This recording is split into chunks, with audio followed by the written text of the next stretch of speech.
Pinatawag ninyo ako dito. Hindi ko kayo pinipilit na maniwala sa akin. Makinig kayo kasi ako galing talaga sa baba. At itong lahat na ito dumaan sa akin. Koy, lahat dyan.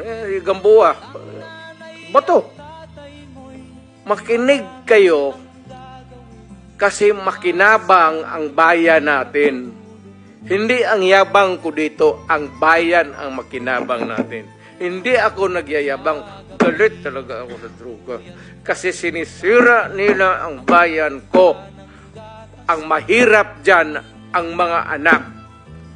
Yun ang sinasabi ko, lalo na yung mga nanay na nagtrabaho doon sa Middle East, na ni-rape, inaabuso ng mga putang ina nila.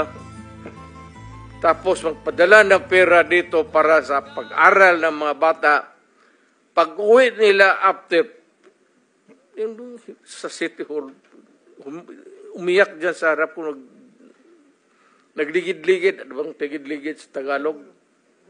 Gulong-gulong dyan sa harap harap. Kasi yung pinapadala ng pera pala na yung dalawang anak niya, babae, puro doon sa droga na punta yung... Kaya kung makita mo, ewan ko, hindi kasi kayo sa babae. Kung ikaw ang mayor, makikita mong ganon ang sakripisyo ng tao, dugo, pati pawis. Tapos ganon lang ang mangyari sa kanya. Ako ang nakikinig sa istorya dito. Ako yung mayor. Ako ang nagsasabi, I will protect the city. Ano? Putang, pakahipokrito ko naman. Wag na lang ako mag-mayor kung wala akong gawin. Kaya ang daw sinabi ko, stop or patayin kita. Magdiretsahan na lang ako. Total, akin lang naman to. Allow me because yun ba talaga ang totoo. Ang ganam ko, huminto kayo, papatayin ko kayo. Mga putang ina ninyo.